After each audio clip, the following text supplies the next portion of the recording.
We enjoyed the first session so much that we are here for the second session. A lot of great things have happened. A lot of funny things have happened. And I'd like to talk about some Kamala Harris, some of the interviews or lack thereof. What do you guys think? Absolutely. Actually, before we do that, I just want you guys to know, like I started in the middle class family, so I've come from a middle class family. I just wanted to start there to make sure we're on the same page. Yeah. But no, I'm I'm sorry, what sorry. is the middle class? Because How do It's your lawn different than look? it used to be. Good looking lawns? Yeah. No, actually, yeah. Actually, Wong's right. We should. I mean, so since we did the first version of this, we did not touch at all on the debate. And since we're talking about Kamala Harris and some of the interviews she's done, let's get to let's talk about the debate and interpretation of the debate because me, Wong, and Mahalo were texting during the debate, and my interpretation live versus my interpretation post debate was completely different. So, I mean, I'll be honest with you. For me, I don't mind saying it.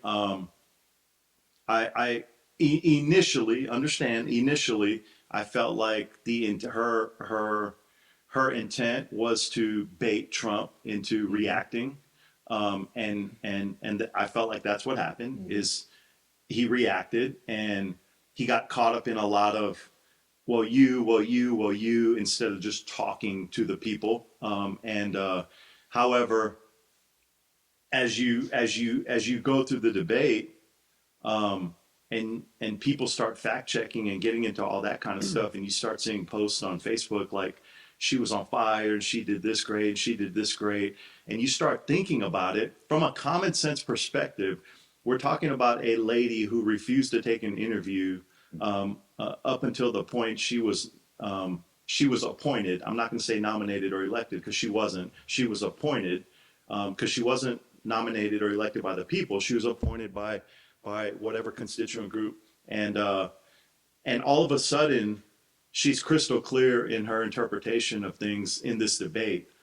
So then, post debate, obviously the truth comes out about the earpiece and her roommate and the lies and her being coerced and knowing the questions and all that, which is complete bullshit. So, but Mahala, what was your take on your version of how that went? Um, so I didn't watch the debate, to be honest. I kind of caught highlights of everything that happened. And there was a lot of 3-on-1 action. Sounds kind of weird saying that. It seemed like Trump was kind of being ganged up on. And in terms of, for example, being fact checked, and Trump would say something, as soon as he said something, it was like, that's a lie. But it wasn't done to Kamala. So, and then obviously, like you said, it comes out that she was a sorority sister and everything like that. So it has made it very obvious that the whole goal was to make him look as bad as possible. And not even to make her look good, just to make him look bad. And then the media goes ahead and talks about how bad he is. And from what I've seen, and as far as growing up in middle class family, usually when the media says something, it's usually the opposite, right? They talk about how terrible Trump is, and it's the opposite. They talk about how great Joe is, and it's usually the opposite. So the fact that they're so hard on Kamala, kind of, you should do some research and look and say, hey, wait a minute, they're obviously boosting this person up. What's really going on? Yeah, it's honestly it was, and I don't say offensive because I don't live by my feelings, but it was kind of offensive to see, and I'm talking about like family members talking about she was on fire during the debate and this and that, and she really wasn't. I mean, she she's a snake in the grass, so she talks to the crowd, and she's the word salad thing, right? She just repeats herself and repeats herself, and the fact that those earrings were an earpiece and the way she went about the debate, I think was just ridiculous. But Jimmy, what was your well, I'm gonna start by this. There was a part in this movie called Shooter with Mark Wahlberg, right at the end, where the governor is talking to Danny Glover, and he says, "The truth is what I say it is," right? And so that's what you're seeing right now. I watched snippets of the debate as well, But what I did see and what I did notice is the fact that it was a 3v1. Everybody was ganging on Trump, and just like you pointed out, they were wanting to bait him and see if he was going to give them the reaction that they wanted, and yes, he did. Okay, now we talk about half truths, right? They point out something that he said, but they don't, which is true, but they don't give out the whole truth, and that's how they're getting to a lot of the American people is the fact that they're going to point out something that seems really bad and really awkward for him to make him look like the bad guy. Now, let's remember, before he ran, he was everybody's favorite. And I'm talking Oprah favorite, Whoopi Goldberg, and everybody. Yeah. And now he's the ultimate bad guy. Now, as far as the debate goes, yes, he did, he did bite the cheese and made himself look bad in a way. But at the end of the day, when he got around his people and he got around the American people, he told them exactly what he was wanting to do, which is the Trump that we saw when he was president. Yeah. So, Yeah. yes, it was a bad debate, but it didn't, for me, it did not take away what his ultimate goal was.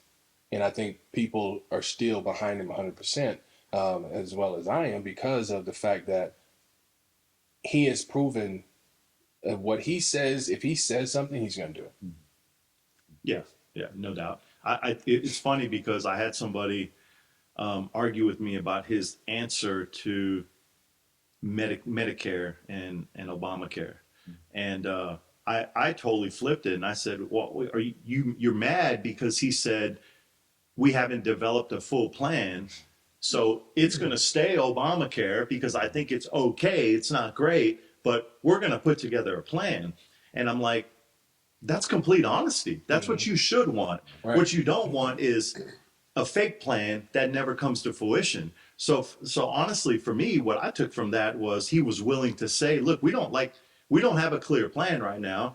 This is okay, but we're going to put together a better plan with my team, right? Mm-hmm. And what most Americans don't realize is he doesn't have a full staff and a full team yet. Right. So a lot of the policies and plans that are going to be implemented take time to get implemented. So for me, I like honesty. I don't know. I'm going to work on it. I like my team's going to do a better job at it type stuff instead of fake stuff. Well, that's the thing that I like and respect about Trump is he's not a politician. Yeah. So with Kamala, Joe, whoever, Obama, they're politicians, so they'll give you an answer that they think you want to hear. Yeah. And Trump will be like, I don't know. I'll figure it out. I don't know. Yeah. And he'll say that, and people's like, that's not professional. It's like, but he doesn't know. He's like, I don't have the answer yet, but I'll figure it out. Right. Because he's American. Like, he's just a regular person. He's not a politician trying to lie and get you to, he's not trying to feed you a dream. Right. And I think Jimmy said something that made me think about, I can't remember what you said exactly, but it was about false narratives or something like that, and how they keep going on about Charlottesville and the soundbite of Charlottesville, and when Trump said there were good people on both sides, but they don't play the full clip. Right. And he says, I'm not talking about the neo-Nazis, and he makes that clear, but yet, even during the debate, and I saw this, and Kamala was like, you talk about Charlottesville, like, what about Charlottesville? You said there were good people on both sides. Like, but like literally 5 seconds after that, he said this as well.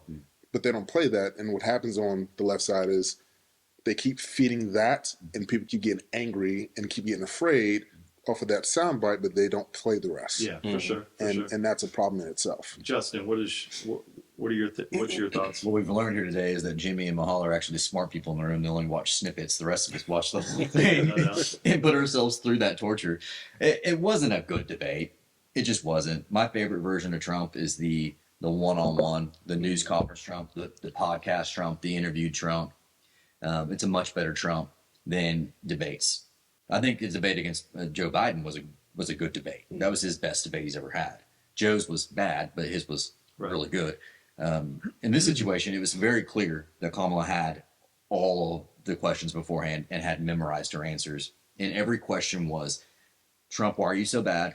to Trump, and then Kamala, why is Trump so bad? Right. And that's what the questions were back and forth, and giving him time to defend himself, just so he could dig himself further in the hole. Because one thing we know about Trump, what we've learned about President Trump, is that he will defend himself, and he bites on that, and that's part of the great, what we love about him, not a politician. That's part of the consequences of not being a politician. You've not learned how to defend yourself as a politician learns. You answer the question you want to be asked, not the question that's asked. Like that's Kamala Harris, Vice President Harris, learned that early on, like Joe Biden learned early on when he could actually complete sentences and think through things, right? He knew how to do those things at one point.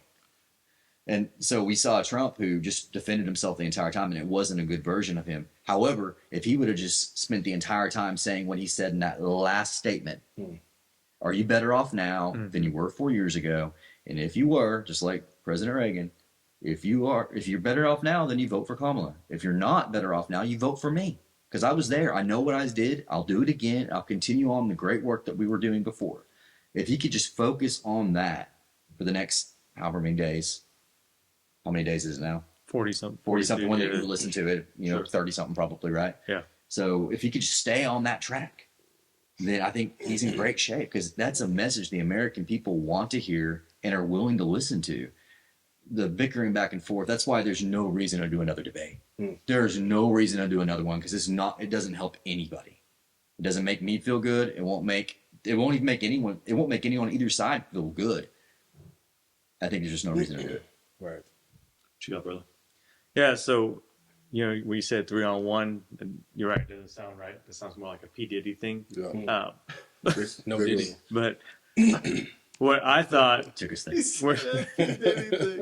what I think is sheer brilliance, because I like Mahala and Jimmy, I watched snippets, but what I thought was sheer brilliance is the fact that Trump said, hey, it was 3-on-1, called him out, and a lot of people focused on, oh, maybe it was 3-on-1.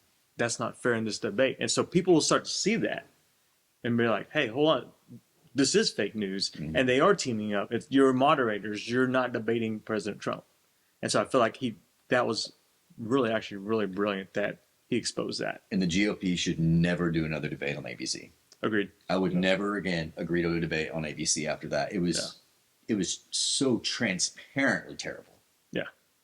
Yeah. I mean, really, you just, soon as you turn on, whether you were looking at snippets or you're looking at the whole thing. By the way, one of the reasons why I didn't watch the whole thing is because it felt like OU Texas. If this is my guy or this is the team that I'm going for, I can't watch it because you got two people there going head to head, and I don't want to see my guy or my team fail. But that's it though. I mean, he knew going into the debate that it was going to be everybody against him. Yeah, he knew for sure. He knew, Yeah. but he had the cojones to go into the lion's den to do it. Yeah, he also went to North Korea. Right. Only president to do that too. Right. Yeah. Real talk. But that's the thing. That's what people don't really understand. Like, look at what he does versus what somebody else says he does. That's right. Right? Yeah. Just like you said, he goes into North Korea. There's nobody in America, no other president is going to want to do that. No other president is going to want to say, you know what?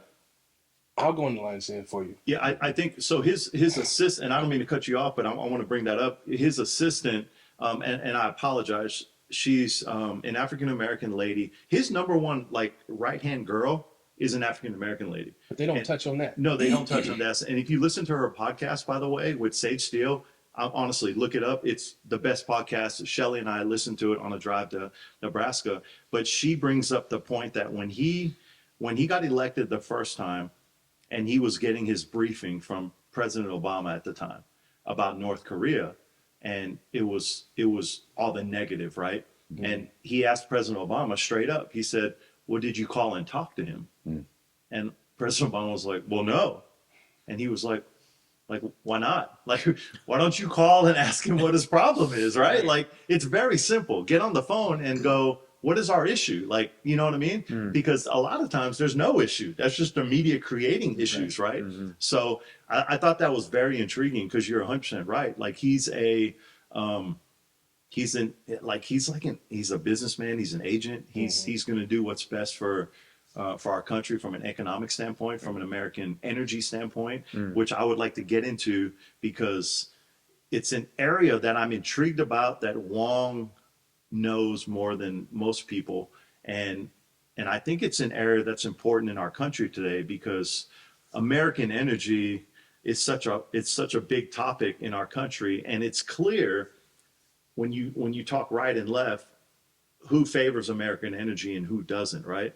So Wong, could you kind of give us a breakdown on your interpretation of what does American energy mean, and why is it so important that our country, we utilize energy resources in our country? Yeah, so, and when we talk about American energy, we're talking about oil, natural gas, even wind, and even solar energy, right? So, and Oklahoma is known for its diversity of those type of energies, and I think Governor Stitt does a really good job touting that. And if you think about why we import a lot of foreign crude because it's a lot easier for our refineries to refine, and we don't spend enough money on our refineries to refine our own oil. So if we drill more, you flood the market with oil, meaning if you produce too much, you drive the price down. So during President Trump's administration, I believe price was averaging $65 a barrel. And during the whole China virus, it went negative and then it shot back up to about $40 a barrel. And when we talk about energy independence, that's what he's talking about. So like if we can drill, we can lower the cost for everyone. So gas prices come down with lower cost of oil and natural gas. And not only that, we have an abundance of natural gas in the United States. I believe recently Chesapeake and Southwestern Energy are merging together, and they're going to become the largest natural gas producer in the United States. I don't know how far behind they are, and they're number one in the world, but they're pretty close. And not only that, you can strip the liquids out of natural gas and you can ship it off to foreign countries, and you can make a lot of money doing that.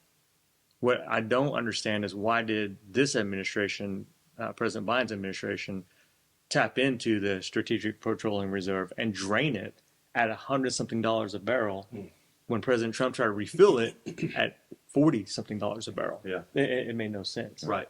And, So- and I think that whole conversation, as you explain it, it doesn't make sense on why American energy isn't our priority, right? I Right. mean, you would think that's a bipartisan thing, right? Where both sides agree that we should American energy should be a topic, and we should not seek purchasing oil outside of our country. Unless you're trying to tank the industry. Okay, right. And what is give us? I think there is a desire to tank that industry in America from the Democratic side. A desire to force us to become reliant upon other forms of energy. And I think oil and gas especially has been, I wouldn't say completely disregarded by the Democratic Party, but largely disregarded. And I think that damages not just the industry in Oklahoma, but across every major energy state. Yeah, no doubt. And if you look at the major energy states, where are they located? Yeah. They're GOP states for the most part. Look at coal. Just there's a problem there for sure. Yeah, no doubt. One of the other topics that hit me pretty hard because it was I was shocked, and I actually want to go to Mahala with this because Mahala, real quick, so I don't mess this up. Your brother served in the Marines, right? All three of them, yes, sir. Yeah, all three of your brothers served in the Marines. So thank you for the service, real quick, acknowledging that. And my dad too. Sorry. Yeah, and so Mahala comes from a family of men who served in the military, and the Marines is special. I worked with the Marines there, special group, and seeing her in the debate talk about how the military all hates Trump. And how we don't have anybody serving in the Middle East or overseas or anything at this moment in time, which was a complete lie. As we know, my son is deployed overseas as we speak right now. So you having relatives in the Marines and me having a son that's actually deployed overseas right now, and she just said that. What is your thoughts on her comment of the military hates you, and we don't have any men and women. There was actually a video of the military Yeah. watching it. Yeah. So, well, Personally, I think it's disrespectful. The fact that you're at the position that you're at and you don't know these things are happening, it's disrespectful. You should have someone should have briefed you. Like you should know these things, right? well, she had the earpiece, right? Yeah, which is like so you had the earpiece and you still didn't know. Constant And I'm briefing. pretty sure as she said that, it's probably like, hey, you made a mistake. She was like, I'm just gonna keep rolling with it. So it is disrespectful because then it's like with my brothers and my father and everything that served and the people that are currently over there now, and with that video, they're like, so what are we doing right now? Right. So I think it's sad, and yeah, I didn't like it very much. Real time fact check. Yes. Yeah. And then on that topic, she mentioned how J6 was one of the worst. I don't Day before 9/11. day before 9/11, how J6 was one of the worst Yeah. catastrophic events of our, in our nation. I mean, you talk about complete disrespect. What I don't understand is how supporters of her can sit back and not think that's bad. Like, you know what I'm saying? Well, like, So I'm from New York, born and raised, and I was there when 9/11 happened. So to even compare it to that is a slap in the face. It's like during 9/11, the whole country came together. Red, blue, Democrat, it doesn't matter. yeah. Everyone was American. Everyone. That was the one time, because I'm 38, the one time in my lifetime where like everyone was American. Didn't matter who you were, Yeah. and everyone fought together for the same goal. And to compare January 6th to that is also disrespectful. Another thing that I find interesting, since we talk about January 6th, is how they can say Trump's words and everything made that happen. Right. But two assassination attempts based off of verbiage used, right? Like he needs to be stopped at all costs or whatever it may be. And when that happens, it's no knock on that side. Instead, it's like these are lone wolves or these are mentally unstable people. Or Right. so Trump gets blamed for this, right? But when this happens to his life, you have people that are cheering like, "Oh man, they missed. I wish they would have got him." But no one is checking this side for saying things like he's a threat to democracy and saying all these things.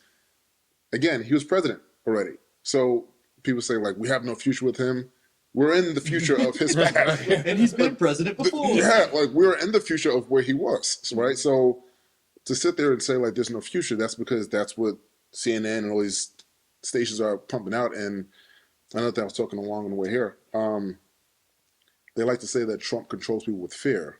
That's exactly what the Democrats are doing, right? So they're using the fear of Trump's going to do this, Trump's going to do this, and everyone's voting against Trump because they're afraid, and you're deflecting. You're doing exactly what you said that he does, and you're doing it, and no one is paying attention to that. Well, and what people aren't paying attention to is the liberal voter, and I hate to say it because it's really not even a liberal conservative thing anymore. It's a patriotic and communism thing. And I like what I don't understand is they eat their own. What I mean by that is like the allowance of money and rent and all these crazy things happening in these cities with illegal immigrants. Those are liberal cities. Like, so their own people they voted for are the ones doing this to them. Right. And as we saw today, Mayor Adams at New York, right?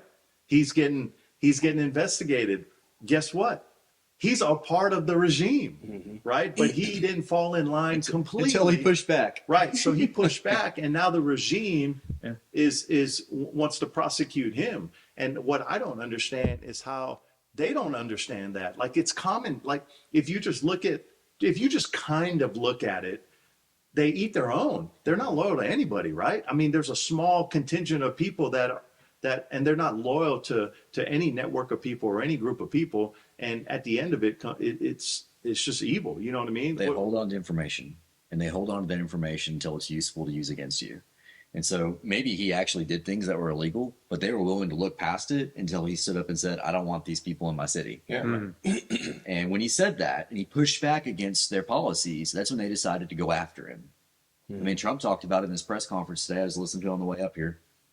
And he talked about how, he said, I predicted that when he said that, and when he pushed back against the policies, the border policies, and relocating people to New York City, I predicted he would be indicted, and it came true. Well, and that's the thing. I mean, if you look at, for instance, for Chicago, right? Everything was good. Everybody, pumping illegal immigrants in there, and everything's fine. But then people start talking. Democrat people that was, on the Democratic side, they say, "Hey, we can't. How are y'all giving, illegal immigrants all this money, but you can't help us? You can't help us in our own community." But then everything goes quiet. They stop airing it. They stop talking about it because they know, or they knew, that it was hurting the campaign, right? And so, it goes back, and it's like they're only gonna show you what is gonna benefit them, right? It's just like you said. I mean, if you work with them, and they're gonna shower you with all this stuff. As soon as you start speaking truth, then they're gonna find something to say. Okay, well, we need to investigate this dude. Yeah. And that's what I don't like. And that's the reason why I like Trump, because Trump he's not gonna use fear to say, hey, come on my side. And that's what's crazy, because people say he uses fear. And, yeah, And, but then if you it's look the at- other way around. yeah, if you look at the other side, it's all about fear. Everything that they say is about fear. Be afraid of Trump, Right. because he's speaking truth, but behind the scenes, it's all a lie. He's a threat. He's a threat. He's a threat to democracy. He's a threat to America. He is going to create World War III, and none of that stuff is true. You look at what's happening. You look at the things that the Biden administration has done. That wouldn't have happened under Trump and his And administration. it didn't. There was a No, it break. didn't. There was a break in it during that administration. Yeah, it's the other way around. I would say that world leaders actually respect and fear him. I mean, the Yeah. fact that the leader of Israel came to the country and wasn't even greeted by our vice president or Right. president. Crazy. But the one thing that I really liked about him when he came to speak is he showed Trump tremendous support of Right. the things that he's done. Right. If Trump was such a bad guy, he would have never said the things he said. Oh, for sure, for sure. And I think that's. I mean, I'll be honest with you, from a standpoint of the world as a whole, I think most leaders. I mean, I think, I know it's a small country, but the president or prime minister of El Salvador has been very bold about coming forward about the things our government has done to Trump. And Wong, what are your thoughts on what we talked about Mayor Adams and some of the things going on in New York City with the migrants and the way that the Democrats kind of turn on their own? Yeah, I feel like it's inevitable when you are running on a certain agenda and then all of a sudden you push back against it. Mm-hmm. People will do whatever it takes to win. And I've always said this, and I tweet about it all the time. It's like, real losers will do whatever it takes to win. That means if you got to eat your own, you got to do whatever, hurt someone, morally, ethically, whatever, you're going to do it because you want that power. And since we're talking about politics and the presidency, my question to you, just people in general, and I've had these conversations, is would you go work for a company or work for a CEO that you know nothing about, that doesn't talk about their company and what they can do to help you, to help the community, to help the economy? Would you work for that company? Would you go work for that CEO? Yeah. So let's tie that into politics now. Is why would you vote for someone who's been in there for 3.5 years that hasn't really accomplished anything? When asked upon, dances around the question. But then more importantly, if you go back to 2020 during the primaries, right? She dropped out before she even made it to Iowa. Mm-hmm. He's never received a vote for president. Right. Right. But then we talk about democracy is we the people, meaning we the people will vote you in. It's the republic, the constitutional republic, right? So that makes more sense. But saving democracy, we the people, no one voted you in. No one had the chance. But all these people are behind her. Oh yeah, this is great. But you forgot about democracy. You didn't have a choice. So it's basically communist. Well, And that completely. helps. And I think that's the problem, though, is you can't have a sensible discussion with Yeah. a Kamala supporter. Yeah. And that's what's hard is you can't even have a sensible discussion without honestly without people getting emotional and almost to the point where they're angry, right? Is like my question is always like, I hate to tell you this, but you guys voted for Biden in the primary. So how do you feel about just an appointment, right? With no laws or nothing surrounding it.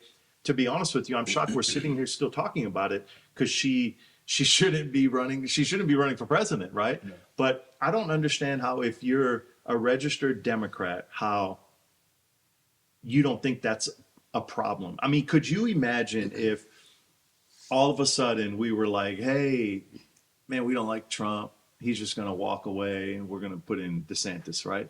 Who a lot of people are like, that dude's crazy. Well, that's what the RNC feels like doing, right? It's ridiculous to think that's sensible in our country that can happen. And then to use Biden's inept, he doesn't have the ability to serve, right? So Kamala's been slid into that position, but he's still president. Exactly. Right? Yep. Like none of it makes sense, and I don't understand how supporters of that side don't think like this isn't about Trump. Your party's corrupt. It doesn't make sense. None of it makes sense. And but me and Coach talk about this all the time about these conversations. So crazy thing. I'm sorry. I'm over here just talking to lunch. You have RFK. His family's lifelong Democrat. Everyone knows who the Kennedys are. So you have a Tulsi Gabbard and RFK who are Democrats. Like not like a supportive cast, like major Democrats that are supporting Trump. That should say something, right? It's like so at this point you have everyone's coming together for this cause, but then there's so much craziness over here, and people still voting for the craziness because they don't like this. And I was talking to a young lady, and I was asking her why Kamala, and all of her answers were anyone who's not Trump. And then she made a comment that I'll never forget. We discussed about African Americans and like views, and for the most part, a lot of African Americans have conservative views, right? Religion and everything like that usually aligns with the conservative side. And so when I asked her about like LGBTQ and everything like that, she said, and I quote, "Black Christians are more accepting than white conservative Christians." I said, "Ma'am, that's not how that works." I said, "I said when you die, you can't tell God you're a black Christian. Like the Bible's the Bible, whatever it is. Like there's no black Bible and white Bible." I was like, "So you saying that lets me know your perspective, your mindset is just completely off." And that's how a lot of like when I speak to people voting for Kamala, it's like, "Well, why Kamala?" And it's like, "Well, because Trump is so bad." But no one ever has an answer as to why, what she believes in, what her policies are. They just don't like him. And you can't have an intellectual conversation. But that's a question that you should ask yourself because, just like you said, there are Democrats who are now moving over to the Republican side. It's not just those two. There are other people who are now coming up to the other side. Yeah, I think there's an African American like state senator like in Atlanta that also there's a. But you're right. There's a. But you got to ask the question that, and I wish that somebody would ask these people, and I wish that they would be completely honest. Is why did you switch from Democrat to Republican? Like, what is the real reason? Like, be completely honest. And I mean, if, in my opinion, they got tired of the bullshit. Yeah, they got tired of lying to make them look good. Yeah, Tulsi does. If you look at her IG, she talks about why she left the Democratic Party and the corruption. Well, I know she does. Yeah. I mean, she's hardcore. She's hardcore. But I'm talking about, the ones who are not really, behind the mic and really talking, Right. like Tulsi is. Why did you leave the Democratic Party to become a Republican? And I think that once all these Democrats, they're starting to see the light, they're starting to understand that, what they are saying about Trump or any other Republican that is supporting Trump, it is hurting them from a mental standpoint. It is hurting them from a spiritual standpoint. And when you lose those things, you lose yourself, and people start to not respect you as much as they did when you first started, to become, when you first started in that party.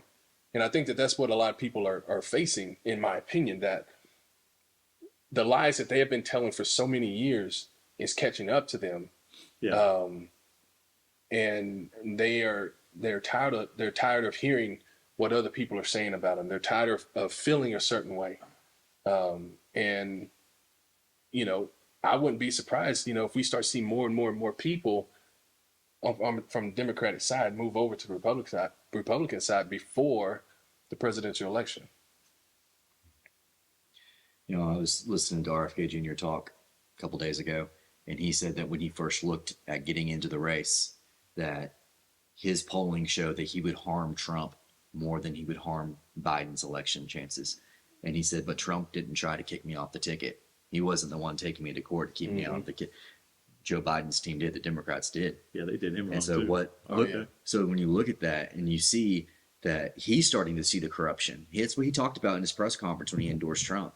He's talking about the corruption from the media and the Democratic Party, and that's what drove him over. This is someone who has real separation from his family now because of this decision. Like, they didn't want to run against Joe Biden. They've completely separated themselves, calling him absolutely insane. Yeah. Because of his decision to endorse Trump. And you think about African Americans deciding to support Trump or leave the Democratic Party, that's quite literally ripping their families apart by doing that.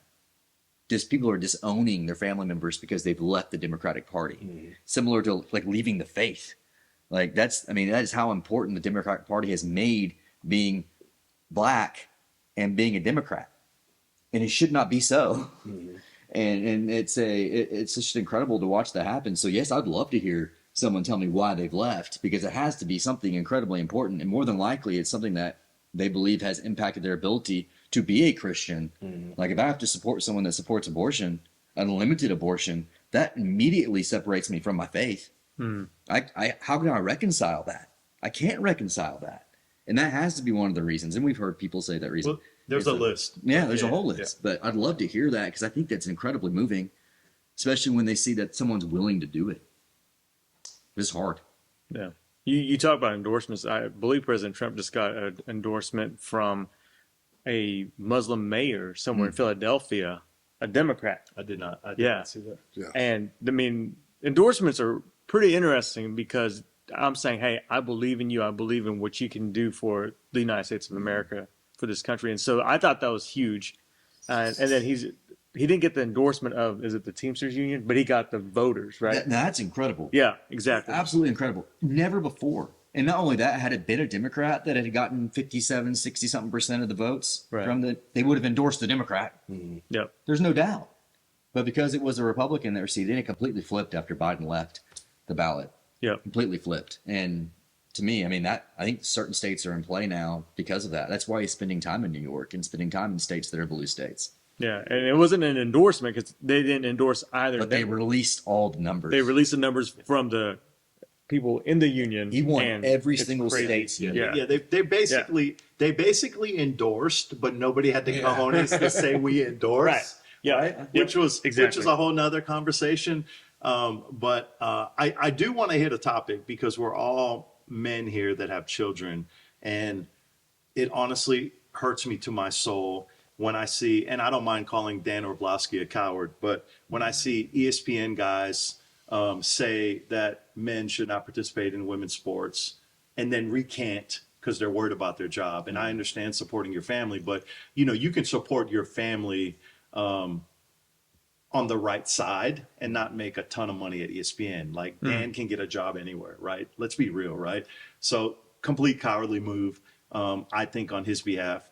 But, I'm new to the fatherhood of having a daughter. And I can tell you this: I've had two boys my whole life, and I've never felt the urgency of protecting my child from a standpoint of pure, like I couldn't imagine when I talk about Bria and Alyssa and the girls and the daughters in my life, right? And I know you have a daughter, and you're a new father, and you're a father, and you're a father of boys, right?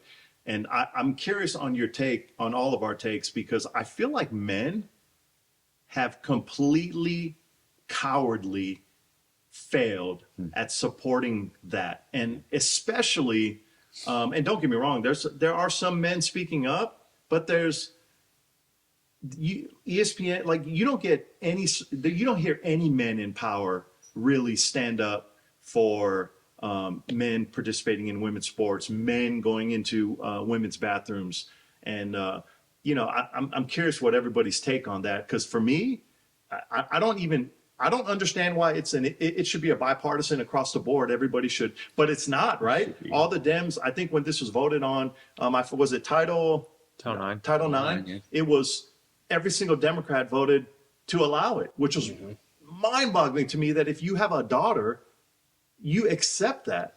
So I'm just curious. I know you don't have a daughter, but you have boys. I'm pretty sure you're going to tell your boys not to go in girls' bathrooms. So Yeah, it's like men stop being men. oh And, my gosh, preach. I don't know how else to say that. We've become so worried in society to be accepting and to not get canceled and all of these things that we stop doing things that we should do as men or just as good people in general.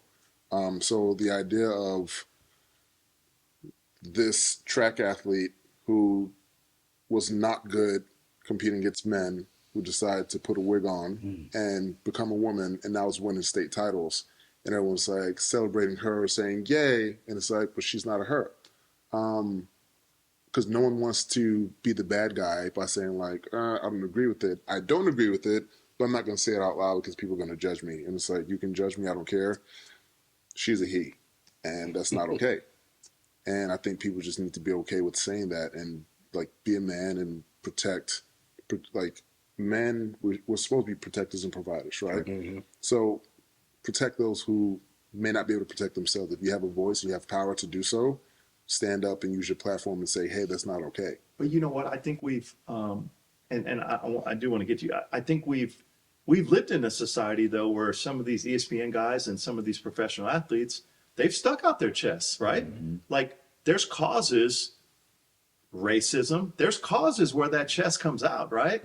But the chest hasn't come out when it's come to this. And I'm like, I agree. Men aren't men today like they were, before. But there are still bold guys who think they are tough, right? But they don't stick out their chest when it comes to defending little girls in this situation and women. And to me, me, that's a no-brainer. And get canceled for what? So here's why though. Most of the time when people donate to charity, it's something that impacts their family, right? Like, oh, my dad has multiple sclerosis, so I'm going to donate to this multiple. So those who, for example, we talk about taking the knee, a lot of African-American athletes did that because African-American. So this is something that impacts me directly, right? If you don't have a daughter, it's like, oh, that's not okay, but it's not really a big enough cause for me to support because it doesn't impact me. Now, if LeBron James had a daughter that was competing against Magic Johnson's daughter, right? Then it'd be like, what the hell? Like, this isn't okay. Then he was going to step up and say something because now you got 6'9" Magic Johnson's son, who's now a girl, competing against LeBron James' daughter. And I was like, okay, that's not okay. So if it doesn't impact people personally, they usually don't care. Well, I mean, you look at it like Dwayne Wade. They were saying he went this whole time with his son being a girl and all this stuff. They get divorced, things change, right? To your point, I do have a daughter, and Dwayne, yes, you said, oh yeah, Dwayne Wade. Sorry, yeah. Dwayne Wade.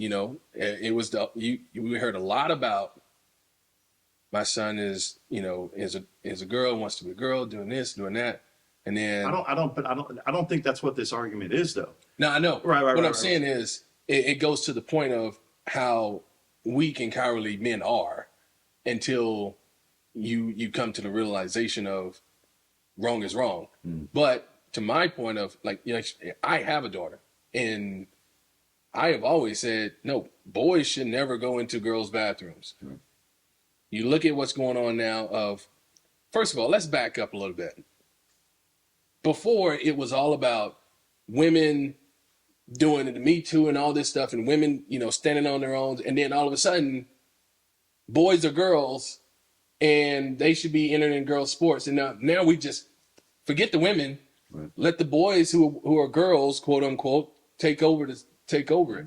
And it hurts me as a father of a daughter, because now I have to have these discussions of why she's seeing a boy dress up as a girl, or why she is on social media and there's boys talking about how to put on makeup to little girls. You know, that makes me mad. And it pisses me off, because now I got to step up my game even more as a father and as a man to show her this is what men do. This is how men are supposed to act. That's not what men and little boys are supposed to do. And again, it goes back to something that we spoke on in the last session of, we're fighting social media so much because they're pushing that narrative of it's okay to be feminine as a boy. It's okay to show weakness. It's okay to think that if you are a girl, if you feel like a girl, it's okay to put a dress on. It's okay to put makeup on. And from a man's perspective, no, it's not. Yeah, Boys are boys, girls are girls. yeah, and you know, in some states now, if a 5-year-old or 7-year-old feels that way and their parents don't condone it, the state can take that kid away from parents in some states now. But you know what's crazy is it brought up a deal that this guy was doing interviews, and it was on that subject of these kids, 5-year-olds, 6-year-olds, making decisions on whether they're a boy or girl. You know, he was like, would you let your son wear a dress? Yes. Would you let your son put on makeup? Yes. Would you let your son carry a gun? No, because he doesn't have the thought process to make that decision. So why are you letting him do this? It's the same thing. Completely. but his agenda doesn't fit that cause, right? Right. So the point of it is, it's okay for them to decide whether to be a girl, but it's not okay for them to decide to do this, this, and this. Or 18-year-olds not having the capacity to take on loans for college, so we must repay it. But a 5 and 7-year-old can make a decision to change their gender. Right. And that's absolutely insanity. Insanity. Yeah. Completely. So I've got girl, boy, right? And you guys watch Daily Wire's What is a Woman? Yeah. Right? I watched that movie, or that documentary. Sounds good. And I left the room after watching it with my wife, and I grabbed each of my children, and I looked at my oldest son, Everett. I said, Everett, you are a man made in the image of God with special gifts and talents. You are a man. Finley, you are a woman made in the image of God with special talents and gifts. Harrison, you're a man made in the image of God. Jocelyn, like, you're a woman made in the image of God. Like, I had to go to each of them and telling them, like, and it's just like all over me. Like, it is my responsibility to let them know that they were created a certain way, and it is true. It's true. Like, there is no opposite of that truth. It is the only truth. You are a man, you are a woman. And when you start messing with that, you mess with the very fabric of humanity, the very fabric of civilization. And that's why you're starting to see things crumble even more than they were before, because you've messed with the fabric, basic truth, and it's no longer true. Well, the funny part is, and we'll get to you, Wong. The funny part is Jenner, who was kind of led. Well, but here's the thing: God bless. he supports Trump. Yeah. Right. Like, he's even like, hey, this has gotten carried away, right? Like this is too much right now, right? So Quote unquote woman of the year. It's so sad. Anyway, what's your take, Wong? Yeah. So, number one, men don't belong in any women's sports, women's bathroom, none of that. And if you think about it, it's even deeper than that itself, because you think of acronyms and letters such as ESG, DEI, and how much money is pumped in from the federal government into those programs. if you're publicly traded companies, even affected the stock exchanges, right?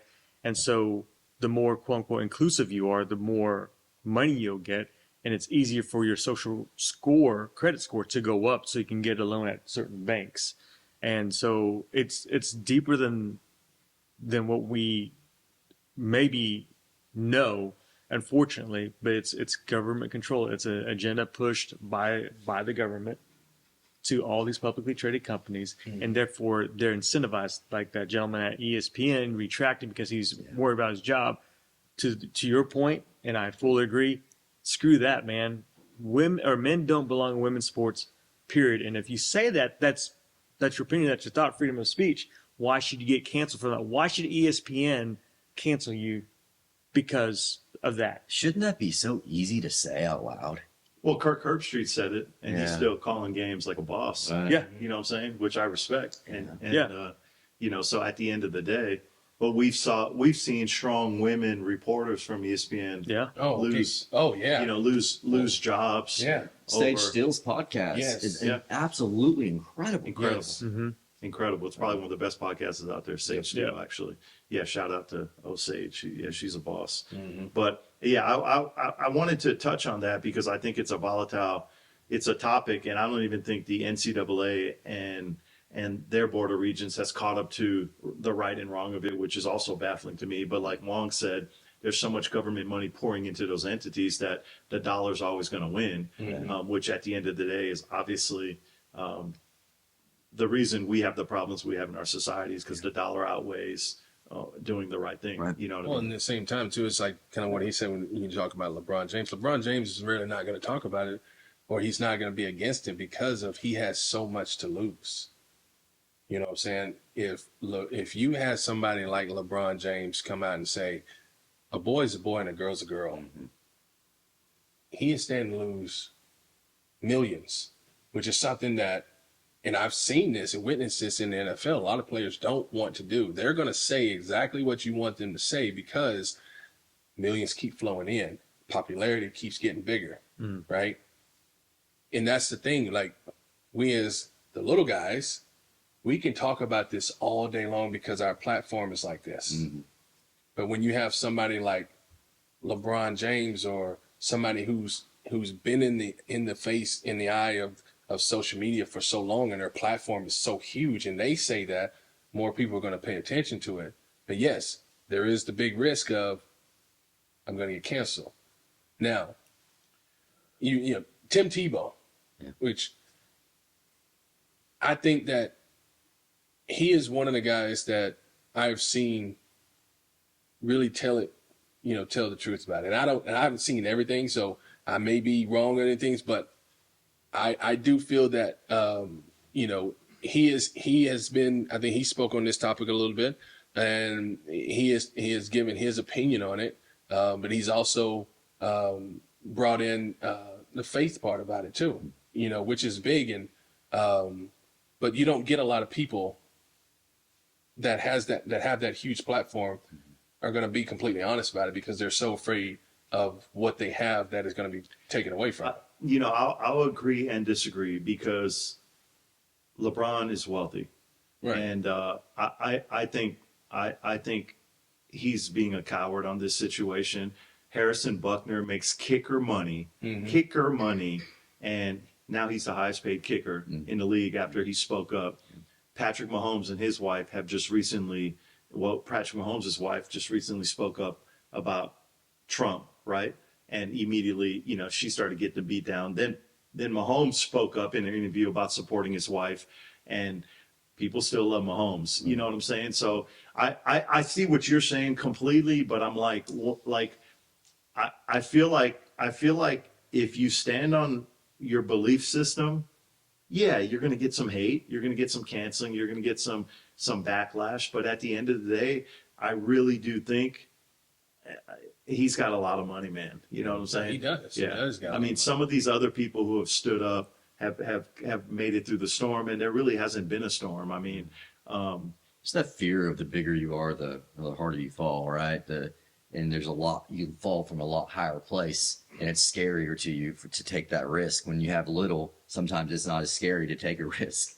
And so I think that maybe that situation there, and what we maybe are overlooking is the fact that maybe LeBron James is woke and liberal and doesn't believe it's not true. Yeah, I very mean, true. that's the chance. Maybe Yeah. he's not a coward. Maybe he's just stupid. I mean, I mean- I may be off base, but you can kind of compare it to Kanye West. I mean, you look at how much money this Oh, guy was gosh. making before he started talking about Trump, before he started talking about all these other things, and then all these companies that was paying him all this money started pulling away, Yeah, and nobody's really talking about Kanye anymore. yeah. I think too, you have to have a belief system first. Yeah. So Right. you made mention like the people who stood up and who spoke up and said things, and they stood up for what they believe in. Some of these people who aren't saying anything, maybe like you said, maybe they just don't have anything to stand for. So they're like, well, this is popular, so yeah, I think this is a good idea. Because I don't want to keep talking about LeBron, but I'm pretty sure he said get your COVID shots too, right? Yeah. Oh, yeah. So yeah. that's what I'm saying. So it's whatever mainstream is like, hey, we're gonna go in this direction.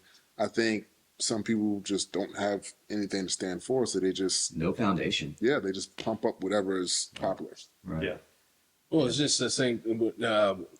You know, I don't like. I hate keep talking about LeBron, but when he was We're going talking, to, though. when he was We're tagging talking, this. when Kyrie Irving came out and was speaking on certain things, and LeBron said, "No, you don't need to be speaking on that." Well, people were listening to him, and you saw how much flack that Kyrie Irving took, and how it affected his career in the NBA, because he was up here and then he started talking, and then all of a sudden, when you get LeBron James, who is the face of the NBA, starts saying, "No, you shouldn't say that. You know, he's wrong. He's wrong."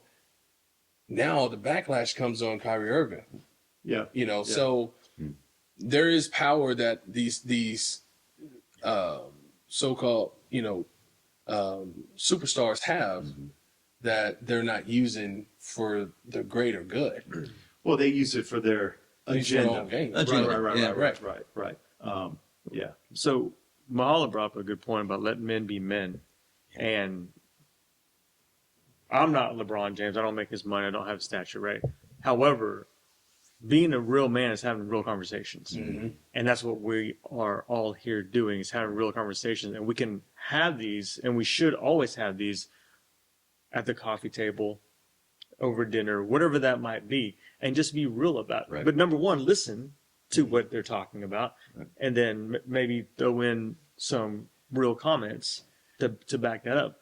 But you can affect at the community level here, wherever you're working, who are your friends or your sphere, you can make that impact. And if you can make that impact in this community, then it starts spreading and it becomes nationwide. So we may not have the stature of LeBron or Cristiano Ronaldo. However, if we can have the conversations here and inspire young men and women in athletes or in athletics or in the school, the better off in the community, better off we're going to be. So men should not shy away from real conversations, and women in the same way. You shouldn't shy away from conversations either. Yeah, completely. And where this started was allowing men to participate in women's sports and Right. allowing men to go into women's bathrooms. And Yeah. like what you said, I agree with. I don't care how much money you make. I don't care how much money you don't make.